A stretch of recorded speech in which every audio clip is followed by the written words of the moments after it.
अब हुआ ऐसा कि प्रजापति नाम के गुरु थे और प्रजापति ने आत्म तत्व के बारे में उपदेश दिया। यह आत्मा अपहत पापमा विजरो विमृत्यु विशोको विजिगत्सो अपिपासः सत्य कामः सत्य संकल्पः। आत्मा के बारे में प्रजापति ने उपदेश सुनाया। यह आत्मा कैसा है? अपहत पापमा, उसमें उस स्वरूप में कोई पाप नहीं, विजरः, उसको कोई वृद्धावस्था जैसा भाव नहीं, विमृत्यु हो, उसकी मृत्यु कभी होती नहीं, विशोकः, स्वरूपतः आत्मा में कोई दुख नहीं, अपिपासः, उसको भूख भी नहीं, बुभुक्षा भी नहीं, प्यास भी नहीं, सत्य संकल्पः, सत्य कामः। एक समझो मुक्तात्मा का वर्णन कर दिया, परिशुद्ध आत्म स्वरूप का वर्णन कर दिया। अब इस बात को जब देवताओं ने सुना, असुरों ने भी सुना, दैत्यों ने भी सुना, इनको इच्छा प्रकट हुई कि इस आत्म तत्व के बारे में हम भी कुछ जाने। क्या क्या उन्होंने, देवताओं ने अपनी ओर से इंद्र को भेजा। इंद्रो हैव देवानाम अभिप्रव्राज, देवताओं के पक्ष से इंद्र आए। विरोचनः असुराणाम, असुरों के पक्ष से विरोचन आए। तो इंद्र और विरोचन दोनों मिलकर प्रजापति के पास जाते हैं।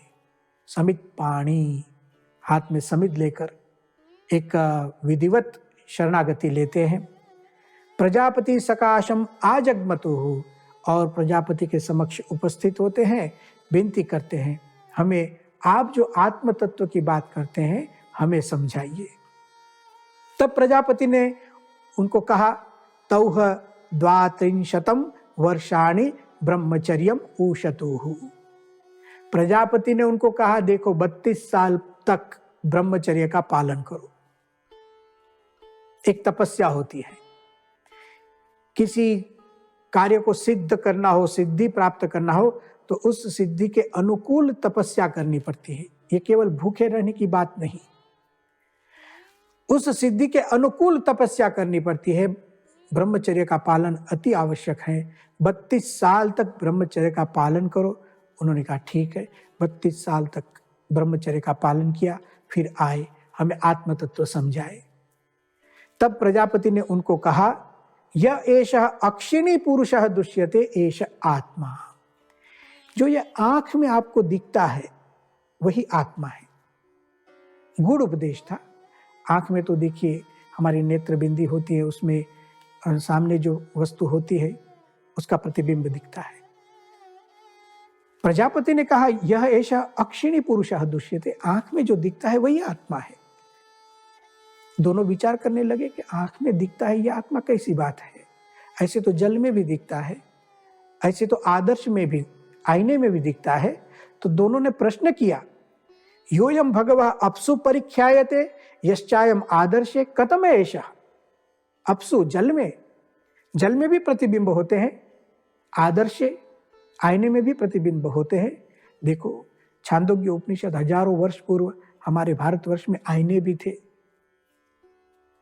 और उसके आधार पर इन दोनों ने कहा कि ऐसे तो आईने में भी दिखता है, हम जो दिखते हैं हमारा प्रतिबिंब दिखता है, आप किस आत्म तत्व की बात करते हैं, हमें समझाइए। उन्होंने कहा, चलो एक काम करते हैं, एक तालाब के पास जाते हैं। दोनों को लेकर जाते हैं और गुरु प्रजापति इंद्र और विरोचन को कहते हैं, उदशरावे आत्मानम अवेक्ष्य यदात्मनः न विजानीथस तन्मे प्रब्रूतम। एक काम कीजिए, अब इस तालाब में आप देखिए, अपने आप को देखिए, और यदि कुछ पता न चले तो मुझे पूछिए कि आत्म तत्व क्या है। दोनों ऐसे देखने लगे पानी में, अपना ही प्रतिबिंब दिखता था।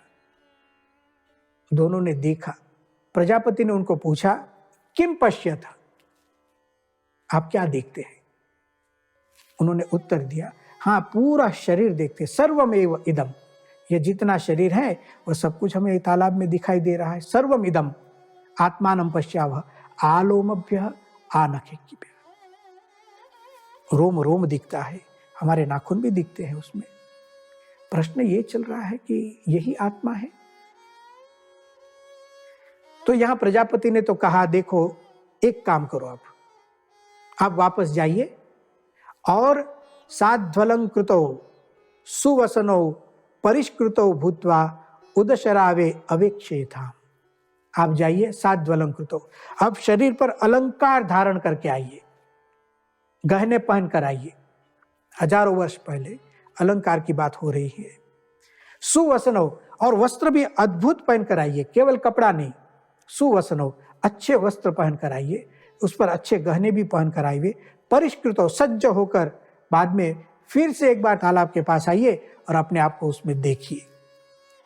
ठीक है, दोनों लोग गए और अद्भुत रूप से तैयार होकर आए।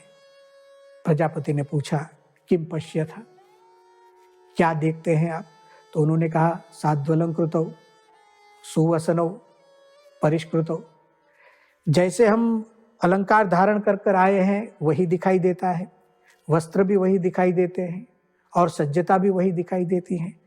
ठीक है, एष आत्मेति। प्रजापति ने कहा, बस यही आत्मा है। दोनों ने सुन लिया और वहां से निकल गए। तौह शांत हृदयो प्रव्रजतु, शांत हृदय होकर निकल गए। प्रजापति को चिंता हुई, अरे मैंने तो अभी समझाना शुरू किया है और ये दोनों तो शांत हृदय हो गए, और उसमें भी जो विरोचन था वो तो असुरों के पास पहुंच गया कि क्या आत्मा है, मुझे पता चल गया, यह जो शरीर दिखता है वही आत्मा है, इस शरीर से भिन्न कोई आत्मा नहीं। जो प्रत्यक्ष प्रमाण दिखता है, नजरों से जो देखा जाता है वही आत्म तत्व है, उससे अतिरिक्त कोई सूक्ष्म ऐसा कोई तत्व नहीं है। ऐसा ज्ञान लेकर विरोचन तो असुरों की सभा में चला गया और वहां जाकर अनाउंसमेंट भी कर दी, यह शरीर ही आत्मा है, देह ही आत्मा है, शरीर की ही पूजा करो, देह की ही पूजा करो, आत्मा नाम की अतिरिक्त कोई वस्तु नहीं है।